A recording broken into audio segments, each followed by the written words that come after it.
All right, Boo Thing. We are going to be raw dogging it this episode because my kitten decided to spill an entire glass of water on my laptop. It was closed and it seemed like there wasn't really a lot of damage, but then it wouldn't turn on. No juice, no nothing. And so that happened Friday morning, and Friday afternoon, I took my laptop to the shop downtown that I bought it from, and it's been soaking in desiccant all weekend to ideally dry it out so maybe the power will return. But I don't know what's going to happen. I'm currently recording this Sunday morning, and the shop doesn't open until 8:30 Monday morning, and so we shall see. But for now, I'm recording this on my fiance's laptop.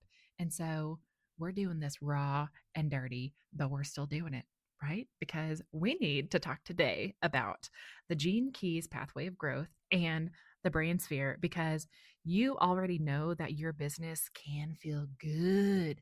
You've had those moments where everything's flowing, where you're lit up by your work and it feels easy and aligned and everything's clicking into place. And you want to do that more, don't you? I know you're shaking your head, yes.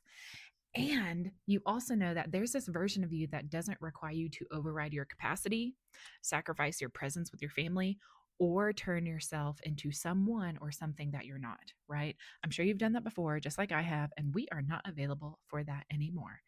And so, with this feeling and this knowing that you can sense with every cell of your being, where you know that your business can be simple, sustainable, and just feel like it's deeply yours, I want to support you in that process. So, today we're going to be diving into how to actually get there by unpacking the pathway of growth. And the pathway of growth is about how you can let your business evolve naturally, because we're going to be traveling from your culture sphere up to your brain sphere through that pathway of growth. And then when we get to the brain sphere, we're going to be talking about how to shine as you without the performance or the people pleasing or the exhaustion or any of the other compromising stuff that we've maybe practiced in the past. But again, we're moving away from this moment on and into the future. And so let's talk about how things get to be simpler, yet more refined and aligned than they've ever been. So let's do it, babe. We're diving in the deep end. Here we go. So, just a quick recap. If you have not listened to the first two episodes in this series, please, my love, go do that, because episode one was whenever we talked about your vocation sphere, aka not AKE, the deepest wound that has become and always meant to been your deepest calling that you serve the world through and with. And then episode two, we talked about taking initiative and calling in your people and your environments and your essence through your culture sphere. And so now we're going to talk about where a lot of female founders tend to get stuck, including myself. Because what it looks like is we take initiative and our people start to show up, things start growing, and then suddenly things might be a mess, or they feel really shaky, or we feel scattered or insecure, and we're just like, what is happening? And so, what is happening in this moment is, one, we're not really grounded in who we truly are, right? We've kind of morphed or chameleoned into who we think we need to be successful, or to scale our business, or to, keep up with other people in the market and do what other people are doing. And we're fragmenting from ourselves. And also, another way that this kind of like messy, chaotic feeling, sensation, experience can show up is you get more clients. And so then things get more complex. You have more systems, more team members, more decisions to make. And that equals more overwhelm. And maybe you're also making more money, but you have less freedom. You're growing, but you're not really feeling prosperous and fulfilled. And so today we're going to be unpacking this possible scenario that maybe you've lived or you want to avoid in the future. And so we're going to be answering two questions. The first one is going to be, how do we grow in a way that doesn't consume your whole life? Because you want to create that harmony and that balance between all of your roles and responsibilities. And the second question is, how do you shine your specific truth and light without trying to be someone that you're not? And so again, we're going to be covering the pathway of growth, which unpacks this aspect of organism versus organization, and also touching on wealth versus prosperity again. And then going into the brand sphere, we're going to talk about how you are specifically designed to shine, because the brand sphere is unique for us all, but it's deeply resonant with who we truly want to be. And we're trying to conjure more of that out through this self awareness system we have that's called the Gene Keys. And then finally, we're going to be going into these 6 different line expressions of the brand sphere, which give even further context and specificity to your unique way of communicating your truth and standing strong in your brand, because you want a sustainable scaling business. You want the systems that support you instead of boxing you in. You want to design your business around your lifestyle and your family's routines, values, habits, instead of the other way around. And so to be able to tap into that ease and that flow, that peace in your body, that business that honors your design, we need to have this conversation today. So let's get into it. We're going to dive into the pathway of growth first. And so I know that you've been taking initiative. You've been trying to follow your vocation and get really clear on what that is and how to integrate and embody more of that into your life. And you've started to understand your culture and this fractal line of people that are coming into your life or being attracted to you, or that you've, in reflection, you can see how the dots have connected and the lines have been, interweaving with you and other people and environments and experiences and all the things. And so your world is responding, right? It's this like pulsing, vibrating thing. And so now that you're aware of all of this stuff, now what? This is where the pathway of growth comes in, because the pathway of growth is very telling about the different ways that your business can go, whether you're in alignment or possibly out of alignment. And so the uncomfortable truth about growth is that growth can actually be dangerous. And maybe that's a bit extreme to say, but I want you to think about it in this way. So we're taught to scale, scale, scale, and grow and grow and grow and make more money and serve more people and all of these things, like grow your revenue, expand your team, get bigger. And maybe that feels true for you. Like you do want that, but maybe it doesn't. But if you think of it in this way of like nature, let's say, in nature, whenever things go unchecked and they just grow, grow, grow without any kind of pruning or structure, with what are those things called? A trellis? Is that what it's called? Where like the vines can grow up that like wall of wood. Okay, sorry, I'm trying here. I'm not a perfect human, but that I'm going to call it a trellis. I think it's called a trellis. Let's say it's like ivy or even like algae on a pond, because it's making me think of like the alpine ponds and lakes that we see up in the high country in the summertime. Whenever there's algae that's just growing all over that thing, it's taking over the whole system. And then that can cause the system to crash and it becomes unsustainable. It becomes too heavy to hold. It becomes too out of balance. And so that same analogy is true in business. And so we want to really make sure that what we're doing is in correct balance and harmony with the true brand and identity and values that we want to grow our foundation upon, right? And so the place we're coming from as heart led leaders is we want it to be pure and we want it to be done right from the beginning. And the truth of the matter is that you can grow from a low frequency place, like a shadow frequency place. You can build a business from fear and scarcity and greed, and it might work for a little while. I know that I was able to build some success from that place, but is it sustainable long term? If you make money, but it's unsustainable in that way, like, is that what you want to keep perpetuating, right? Because that kind of growth, truly, when you think about it, and tell me if you feel me on this, is that it's like you're building it on quicksand and eventually it all collapses or it consumes your whole life or you burn out. And really, that's what the Pearl sequence is trying to teach us, is that growth for growth's sake isn't the real goal. Like we can subconsciously compare ourselves to other people and we're like taking these actions from this place of like, I got to keep up. I want to make as much money as that person. I want to be seen as successful, da da da da da. But again, growth for growth's sake isn't the goal. We want the quality of that growth to be what matters the most. And so this is where we start to talk about the two different models of growth that can actually lead to prosperity, or it can lead to that burnout and that place of wealth that we talked about in the first episode with the vocation sphere that is not truly rooted in service. Because if we're looking at these two different models, the first model is initiative plus growth equals wealth.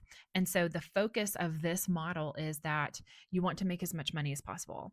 And the results become unsustainable, and it creates this business that consumes your life. And if you remember from the vocation sphere episode, wealth is this stockpiling of money, right? It's fear, it's lack, it's scarcity, it's greed. It's like, I need to harbor all of this because I don't know how long it's going to last, if someone's going to take it, if it's all going to collapse, if people will see me as a fraud. There might be some imposter syndrome. It's fear, it's low frequency. And so that is where we start to lose balance and purpose and perspective, because we're so caught up in this wealth mindset that's rooted in those lower frequencies.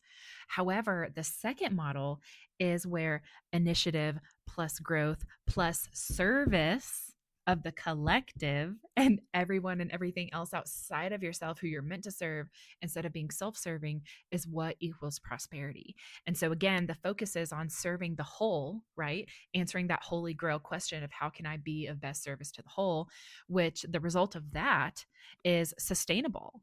And it's about creating this business or this mission or this art or this movement that supports your life instead of just supports your selfish needs. And I say this with love. I've been there. Okay. But I'm also here now from this more prosperous place of that.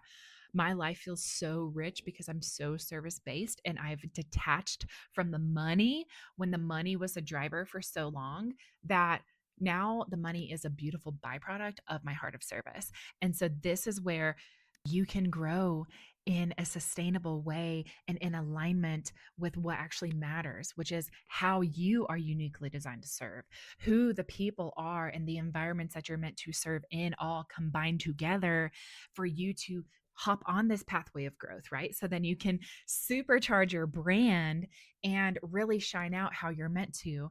And so, which model have you been operating from?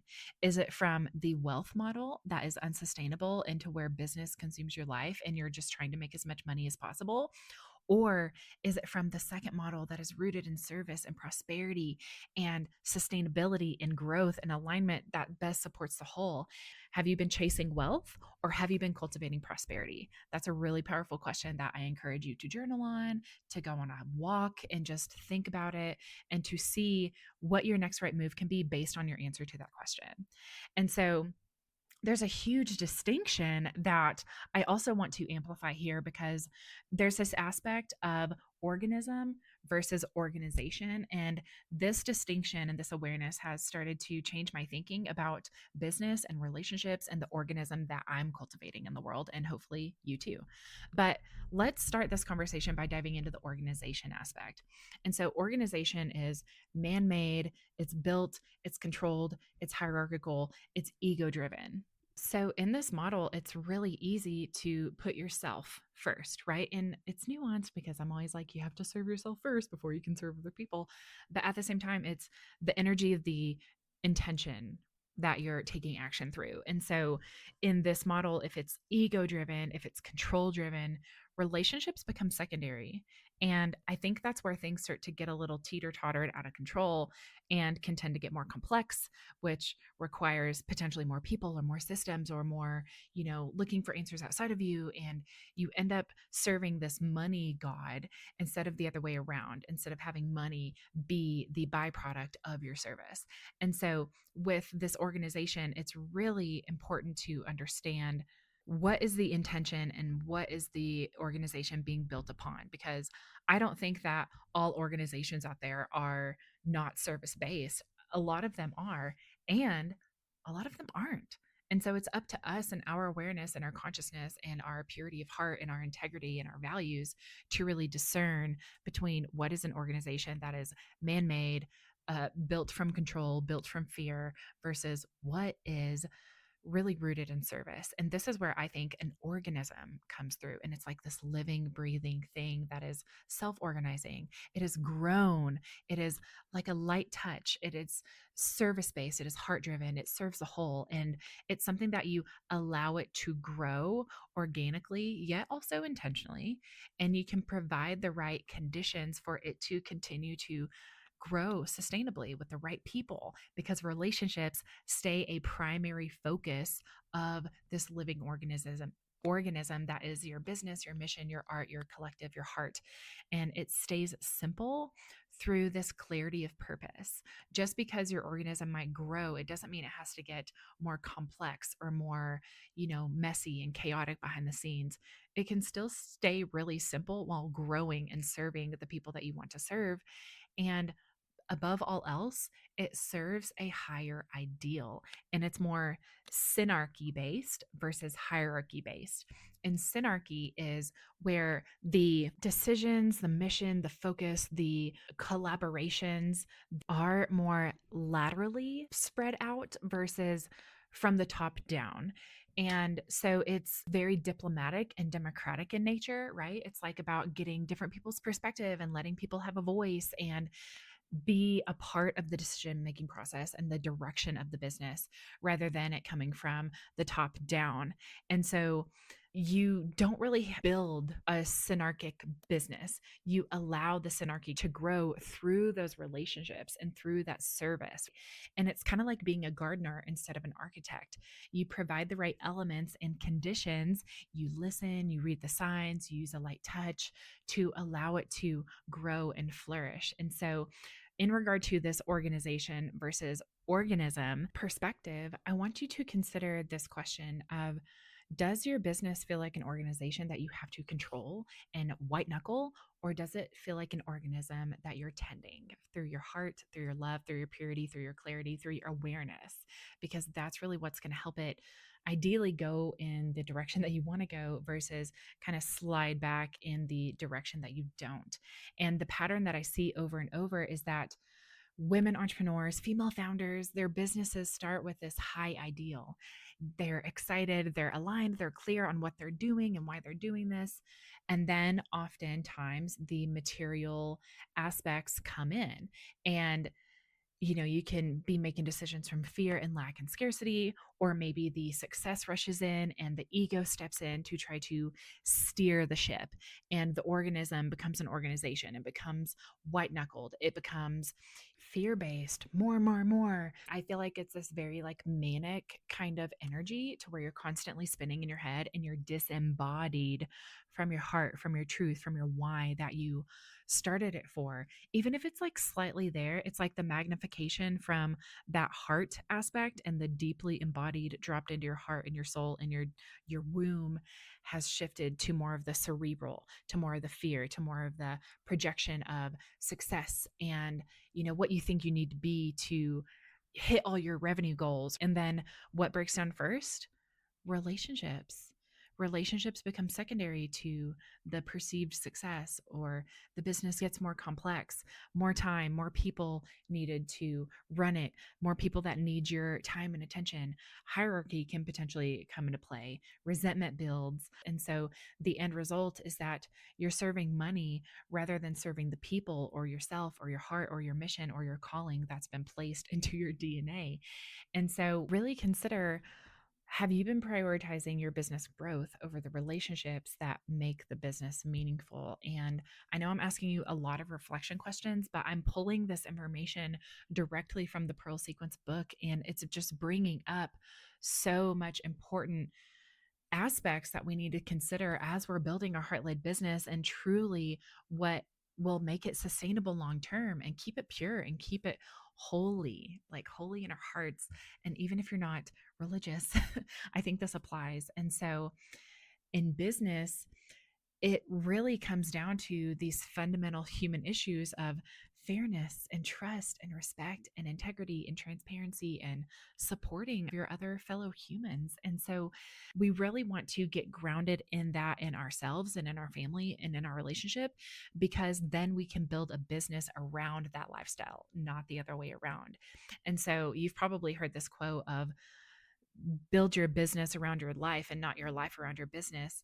That is exactly what we're doing here with the Pearl sequence and this pathway of growth and in our brain sphere, because we want our small businesses to potentially grow into large businesses. And even if you don't want it to grow into a large business, we want to do what makes us happy.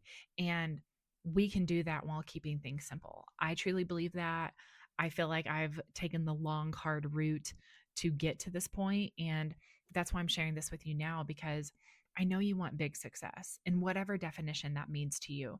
And I truly believe that it's only sustainable if you have a strong philanthropic mission from the outset to serve other people with this mission. And I keep coming back to this because it's just so important to be able to be the happiest versions of ourselves, living relatively simple lives while serving our families and our culture as well as we can. And so take some time to consider how you're building your life around your business, or is it the opposite? And if you recognize that it's the opposite, what would you do differently?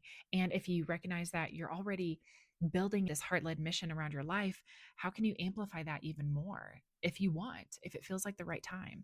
It's all about meeting yourself where you are and recognizing where the opportunities to refine even more exist, so that you can really create this full circle life to where you're living out your heart led calling while also being present with your family and having time for the gym or to get outside or to meet up with friends and all of the other things that enrich your life without your business consuming all of it. And so I want to start to lend more into the brand sphere here, because this is really where I think more of the dots can connect into what is your brand? What does that mean? What do you want to be known for? How do you want to operate within that? And one of the biggest things that I think a lot of female founders are still in the process of figuring out is that you are your brand, not so much the courses or the coaching that you provide or the classes or the products or the services.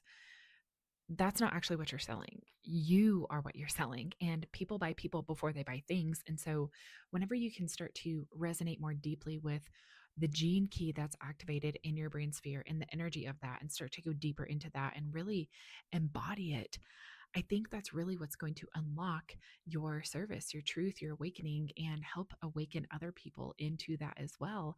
And that's what makes this brain sphere so powerful. And the word brand actually comes from an old Saxon word, brinnen, that means either to burn or sword. And so your brand is your sword that you wield in the world. And you'll probably notice if you're looking at your Gene Keys profile that this sphere is both half green and half blue. And so this bad boy's a double whammy, because your life's work is your conscious sun. It's your outer radiance. It's what you emanate into the world and people know you for. And to take it into this context of your brain sphere in the Pearl sequence, it's really giving you this different lens as another extension of your personality. It's your specific flavor of human that people will know you for, and it attracts the attentions of others. And it's really this style and frequency of this outward expression. And it comes across in how you dress, in how you talk, in the language that you use, and the way that you look, and your cultural resonance with yourself and your own culture, but also the culture of people that you attract in. And so your brand acts as this platform for your expression of your innermost light, right? Your conscious sun personality. And it really acts as this homing beacon that attunes to the attractor field of your fractal line. And so it's super multifaceted here. And that's why I love the Gene Keys, because I feel like it gives even more context and nuance to the experiences, sensations, desires, and also the fears and the low frequencies and all of the things that we intuitively know, but haven't fully had, the language and the context to name, but now we do. And so, whenever we're thinking about this aspect of like, we are wielding the sword to put our brand in the world and to like make our mark, it's really about being courageous, I think, to be able to wield that sword and wield that brand, which is your highest truth. It's your highest expression, to allow you to draw in the allies into your life. And so the key teaching from this sphere is that you are the brand, you are the sword. And the more that you can align with every bit of who you truly be and let yourself be seen in that, the more that you're going to attract more of the people in and be able to serve more powerfully. And as you can see, every gene key has a shadow, a gift, and a city. And so let's start to go into the shadow aspect of your brain sphere specifically, because I think this is going to really resonate with a lot of women entrepreneurs, because the shadow frequency of your brand has a lot to do with a confusing message. It's like, maybe you've tried to conform your message of your brand and what you do and how you articulate it and who you help and how you serve and all the things into something that someone else has done, right? How they've packaged their messaging, or how they talk to their ideal clients, or, you know, promote their products or what have you. And whenever we try to do that, we get fragmented from ourselves, and we essentially try to fit into a suit that's not ours, right? It doesn't fit. And it creates this fragmentation not only within yourself, but it can create misunderstanding in that outward expression of your brand and who you are and who you serve and how you do it and all of those things. And it's exhausting, right? Like, please raise your hand if you have felt that exhaustion of trying to perfect your message and have it be just right, like Sally Sue's over there. And it's just constantly like you're spinning, and you really water down your expression, and you can start to dim your light that you're meant to shine out in the world. And so, this is all about really coming home to yourself and clearing up that fragmentation by becoming so embodied in the gene key that's activated in your brain sphere, in your life's work sphere. Like, what is that gene key activated there? What are the shadow gifts and cities? Have you read the book? Have you listened to the audios? And if not, please do. I promise it helps. I'm not just blowing smoke up your ass right now. Like, all of this really gives you so much language and context to everything that you've been experiencing. And you can start to increase your awareness of whenever you're muddying the water because you're exporting your power into someone or something else instead of wielding your sword in the world and letting your light shine out. Like, that's the whole basis of this episode, is to help you be more embodied in your truth and in your higher frequencies of the gift and the city that you have activated here. But you can't change anything if you don't have awareness. And so awareness is always the first step.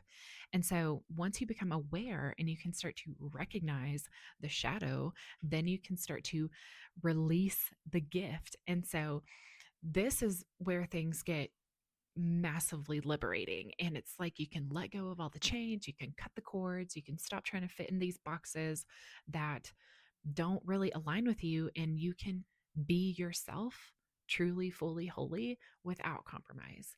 And whenever you start to step into that expression, not only does it feel right for you and you resonate at a higher frequency, but people feel that from you. It's like the magnetism that you are putting out there is just so attractive. Like, I am not perfect in this by any means, but I have absolutely felt this more and more and more in my life, in my relationships, excuse me, and people coming up and talking to me, and just the conversations that I have, and people coming up and saying how much they love my content or my podcast episodes. Like, I'm not trying to make this all about me, but I'm just trying to give context to, like, I have had that external validation by just me doing me, because I'm not compromising myself anymore. And whenever you also discover your brand and you feel that alignment in your life, the outer life will start to respond. And so, the key teaching with this being your brand sphere is that it goes to show that every single one of us is a natural salesperson, and we're all here to sell a slice of the truth that we know inside of our hearts, that is true for us to express proudly and boldly into the world.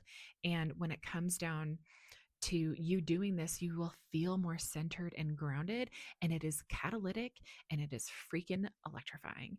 And so I really want you to lean into, what would it look like for you to fully express your truth in the gene key of your brain sphere without holding back? Like, what would you do? What would that look like? How would you feel? And what could that mean for your relationship with yourself, first of all, right?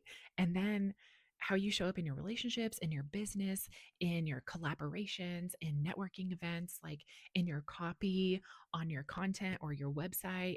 Like, what could be possible for you in that. And I speak into this with so much passion because if we're looking at my brain sphere, I have Gene Key 7, which is the shadow of division, the gift of guidance, and the city of virtue. And my gosh, it's just, it feels so good to talk about this because I feel like talking about that fragmentation of ourselves and like, trying to fit into the same kind of messaging formula or box or, persona that we see other people do or other businesses similar to ours.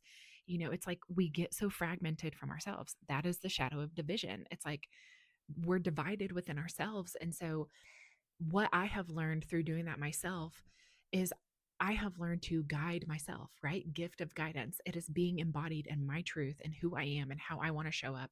And that's why I speak into this so boldly because this is what I want to help you do. I want to help you go from that state of division into self guidance and deeply embodied in your truth so that you too can be a virtuous person, like embody the city of virtue. Whether you have this activated in your profile or not, we all have access to all of the gene keys. And so we can all be a virtuous person through that deep self leadership and self guidance. And I just feel like I'm the living, breathing embodiment of this. And I'm not perfect by any means, but it just feels so freaking good. I'm sure you can hear it in my voice. But the clarity that I have now in my business is only getting better day by day and clearer and clearer. And I'm able to let go of things that no longer serve me, like feeling like I have to show up on social media every freaking day and put out content in ways that are draining to me. Like, no, I'm a podcaster now, like hardcore podcaster. This is my big thing. And I want to do speaking events and be an MC. And again, I'm not trying to make this about me, but I'm just saying I have shared about my journey throughout this entire podcast. And I want to activate you into taking a deeper look at the ways that you're showing up in your business and where you might feel division or codependency or the shadow of forgetfulness or the shadow of inertia or the shadow of whatever that you might have activated here, like force, right? Like pay attention to that. Every shadow contains a gift. And the deeper that you can resonate with the gene key that is activated in your brain sphere, the more your life and your business and your impact is going to open up for you. And so that is the brain sphere. But before we move on to the line expressions, I want to know what your brain sphere is. What is the gene key that you have activated here? What's the shadow, the gift, and the city? How do they land with you? Like, what does that mean for you and your business and your life moving forward? What is the sword that you're meant to wield in the world? I want to know. So please come into my DMs on Instagram, leave a comment on Spotify, or leave a review of the podcast so we can continue the conversation because it's so much fun. But now we're going to start to go into the line expressions of the brain sphere. And as always, this gives a further context to how you are meant to wield your sword into the world and how you're not meant to wield the same sword as other people, depending on what line you have activated here. And you have found that that can be exhausting. So let's clarify what yours specifically is so that you can deepen into your embodiment and your self guidance and shine your freaking light, babe. Ah! Let's do this. Okay. So, line one, this is about boldness and security. And this is my line expression that I have activated in my brain. So, it's fun. So, the vibe for the first line is that you put people at ease through your grounded authority. The quality is the boldness that you exhibit allows other people to be bold and they feel safe in that. And so, the method for this is providing security for people. And so, the key points of the first line is that you set the tone through courage, and it takes boldness to speak your truth. And you are willing to do that because that is what feels safe for you to do and what other people will be attracted to you for. In addition to being a first line, this means that you also go deep into your research. And so, whatever you're feeling bold about sharing is that you know that subject inside and out, or at least you're on the journey to continuing to further that knowledge.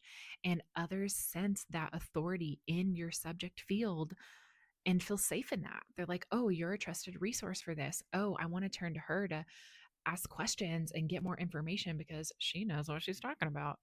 And as the first line, you're really here to help people confront their fears and move toward self empowerment. I'm like trying not to scream right now because this gets me so pumped up. But The gift of the first line is that your boldness puts others at ease, and you can be vulnerable and strong at the same time, which inspires deep trust. And so, if you're a first line in your marketing and your messaging, just know that you can sell through this lens of security, which makes people feel safe, like promoting safe spaces, promoting you can be anyone and everything in my container. I see you, I hear you, I'm here for your bold expression. Like, please, let's do this together, right? We're like really speaking into that. And at the shadow state, do be careful of not using fear to manipulate other people, because that's a low frequency expression. And we want to avoid that at all costs. And so, if you are a first line, I want you to answer this question: how can your depth of knowledge help others feel secure enough to take the next step? So, with that, now let's move to the second line, which is about passion and image, because the second line is all about self expression, baby. And your vibe is that you stir emotions through creative, unbridled expression by you being you. And the quality that you embody whenever you do this is passion. And your method for doing this is through image. And so expression is less about the content, but more about the style and performance. And you communicate through those avenues, through that artistic expression, or maybe even metaphors in your language, and through like acting things out. Like, you're just very demonstrative. And ideally, it's really freely shared, right? It's unbridled. And you want to build your brand around that image, around that expression. And by projecting this powerful image, by being utterly natural, no matter what. Like, you are yourself through and through, doesn't matter who's around, you are true to yourself. And the goal of that is to stir up emotions and other people's expressions in a positive way as well. And so, whenever you let your imagination run wild and you let your true heart speak with how you want to say things, how you want to dress, who you want to be, who you want to be around, that's super mesmerizing for people. It's attractive. People want to be more like you, but in like a healthy way. It's just very activating. And so, in advertising, in your marketing, in your messaging, sell through that image, that beauty, that shocking and inspiring imagery. Like, just be yourself in whatever ways that it wants to manifest through you. Go for it. Lean into it. And I feel like with the shadow state here, it can come through as if you're not being fully expressed in how you want to be and who you want to be and all of those things, that people can feel that lack of expression. Like, they can feel your indifference or how you're holding back. And I actually have a 2-4 client, and I see this with her whenever she's like holding back how she wants to really be and what she wants to really say because she wants people to like her. It's like, no, no, no, girl. Like, put that shit on display, like, be flamboyant with it. And so, to avoid that shadow frequency that people can pick up on, you do the same. Like, let your freak flag fly, girl. And because people want that from you, truly. And so, the reflection question for you, my sweet and precious second line, is: what would it look like for you to let your passion be fully expressed? No holding back, no editing for perceived safety, like letting it fully be seen. What could happen for you? Who could you attract in? What could that mean for your brand and your business and your life in general? It's very exciting to think about, right? Okay, so now let's go into the third line, and this is about humor and pleasure. And the vibe of the third line is that you make people laugh and feel good about themselves. And this humor that you embody really exudes this aspect of pleasure in life, pleasure in business, pleasure in your own expression. And that's your secret weapon, is creating more pleasure in life through your humor, through your lightheartedness. And as a third line, you are going to have a very colorful life, right? Like, it's going to be packed full of experiences, and that brings color to your life. Like, it brings color and humor to your expression. And through that experiential wisdom, like, you can enrich other people's life with that pleasure. And I want to encourage you to embrace your successes and your failures, because really, when it comes down to it, there are no failures, there's just lessons. And the more that you can reflect back on those and find the humor within them, even the pain, even the deep cuts from maybe other people or experiences, like, how can you share the lightheartedness from that, the silver lining, the funny aspects that, just make you you. You're a pleasure giver. So give us that pleasure because we want it. And you can teach other people to also laugh at themselves. And your energy is so contagious. Like the third lines in my life, thinking about this being their brand sphere and just their sword that they wield in the world, it so lands. And their laugh is just infectious and it opens your heart and it relaxes your mind and your body and it connects you on a deeper level. And so, really don't underestimate that power that you have on other people if you are a third line. However, as the shadow can show up, you may also use humor to distract from pain or be self deprecating instead of using it to transform your life. And so, do be aware of how you're talking about yourself, what you're saying about yourself or to yourself. It's all really important to be in a higher energy and wield that sword to shine your light in the world and to like put your mark on the world without cutting yourself down, let's say. Okay. And so if you're a third line, I want you to answer the question of how can your hard won wisdom and perspectives bring lightness and levity to other people who might be walking through the same stuff as you or have had similar challenges that they face. Like you're here to bring that lightness and that humor. And so how can you use that wisdom to your advantage? Okay. All right, going into the fourth line babies. This is about heart and feelings. And so the vibe of the fourth line is that you speak from the heart with radical authenticity because you can't not, ideally, anyway. Maybe you've shut yourself down due to life, but I really want you to embrace this aspect that you're romantic at heart and you have this high ideal of love and you express that through your method of feelings. Like maybe you're very articulate and you're really open and honest about your experiences because your authentic expression is what connects you to other people and deepens those relationships. So you are here to put the heart back into business, baby. So lean in, girl. And I just love this because fourth lines really remind people that life gets to be sweet and be rooted in a higher ideal, even more so than the other lines, I think. And you are the most natural salesperson because you engender that trust. Like people want to be around you because they feel your heart. And when you speak from your heart, you stir the emotions of other people. And sometimes it's comfortable and sometimes it's uncomfortable. And that's okay. That's the power of your authenticity and the directness of your truth that you get to share. And so if you're looking at your marketing, your copy, your website, what have you, I want to encourage you to speak from the full expression of what it means to be a human, like pain and pleasure, hard times and the best times. Like, let it all be seen in your marketing because real humans speak from their hearts. Like, you can feel it. It's an energy that is infused into everything that you do. And if that feels like, oh, like something you want to do, but maybe like there's a shadow aspect coming back to where you're holding back from letting yourself truly say what you want to say and speaking authentically, I want you to push that threshold because it might feel like you're protecting yourself or staying in your comfort zone, but that is perceived comfort. It's not real, it's not true.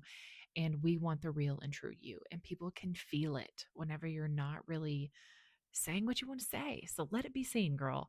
And so the question for you, fourth line, is what truth have you been afraid to speak from your heart? Who needs to hear it? What could it mean for them? What could it mean for you?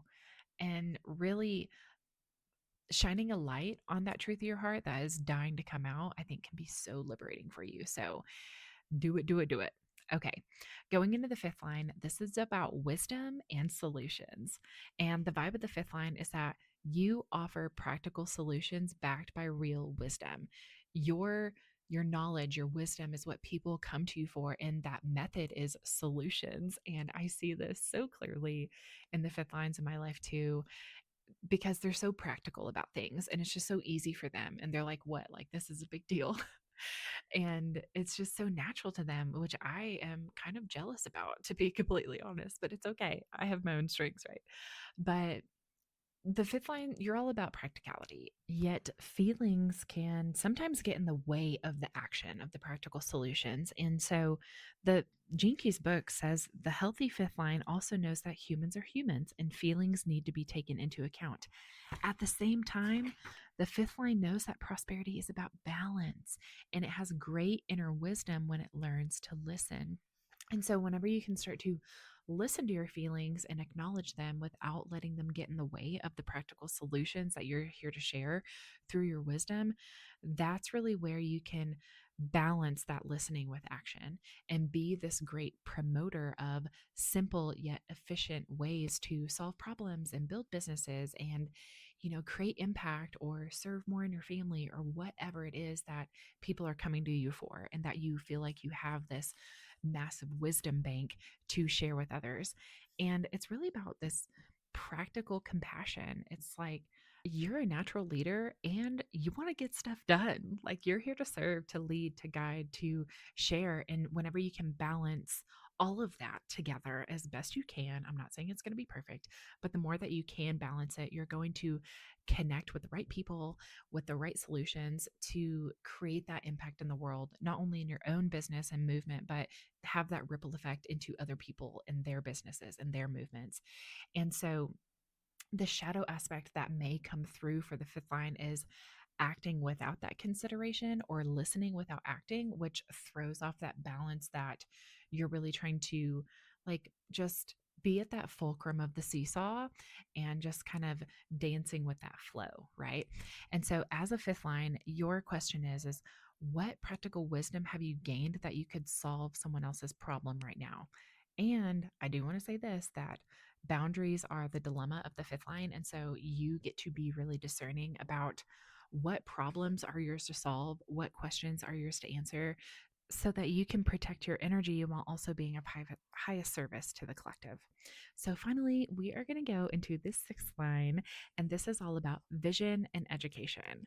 And the vibe that you bring is that you change people's entire worldview because you are the sixth line. You are on the roof, you are the visionary leader, and your method of doing this is through education. And so, as the visionary, you're most in tune with the bigger picture, the long term needs, and you can completely change a person or an organization's view to what's possible for them in the future. You're usually always ahead of your time, and you're really here to set a new standard on what education gets to look like at the deepest level to create these massive systematic impacts in this formal and logical and systematic way of presenting it to people. You're a great teacher, and that's what people come to you for. It's like they feel how wise you are and how much of a visionary you are, and they want to learn from you. And through all of this wisdom that you've gained, you invite people to study, to learn, to understand on the deeper levels so that they can start creating the change that they want to see through your education and through your visionary leadership.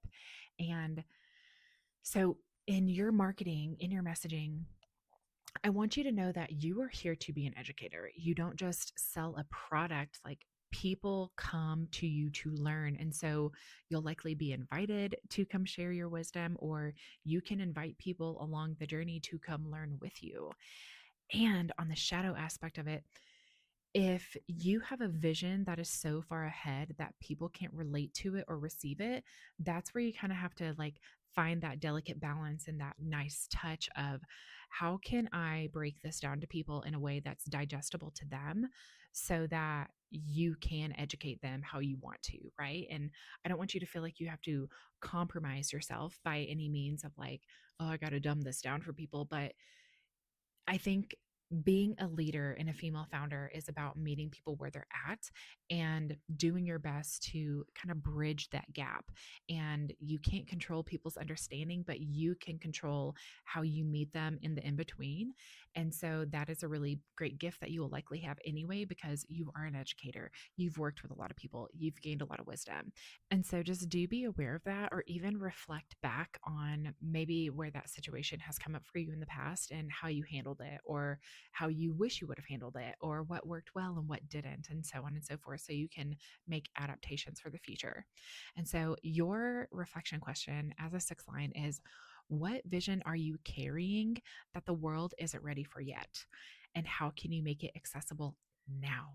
Because you see the big picture, you see where things and people and places are going. And so, how can you bring that into fruition now by sharing it? Oh, it's so exciting. And so, I would love to know how your line expression resonates with you. Again, what your gene key is that you have activated in this brain sphere, and what it can mean for your life when you start to wield that sword and shine your light and honor your brand instead of compromising yourself like you likely have previously. It's like, we are in the year of the fire horse. We are here to wield that sword and carry out this fire into the world effortlessly and boldly and proudly. And so, I hope you've enjoyed this episode. I would love to hear from you about any aspect that resonated with you. Please share this with another female founder who could really use this information on how to embody herself more boldly and to really refine her brand even more. And I also want to invite you to just pick one thing in your business this week that feels overcomplicated and see how aligning with your brand can answer the question of, how can I simplify this? How can I make this more aligned with me? How could simplifying and aligning this help me be more prosperous in my life without this like drive of making money, right? Like, we are so service based. What would I do differently? How can I simplify it? I would love for that to be your focus this next week, because I think that's what we're all being brought towards more and more every single day. And I hope this episode supports you in that process. And so, I love you so much. Thank you for your time today. Next episode, we're going to be diving into the pathway of service and the pearl sphere. And this is where everything starts to come together, because it is the final harvest coming into our pearl sphere. It's why service is what creates momentum and quantum leaping into prosperity. The pearl is this central organizing principle that brings it all into alignment, and it really creates this self-fulfilling system of energy that not only we're able to give more, but we are able to receive more at the same time. And I am just super excited for that. So I will let you go. But between now and when we meet again, as always, be brave, not perfect. And I'll catch you back here real soon for the next episode of the Woman Behind It All podcast.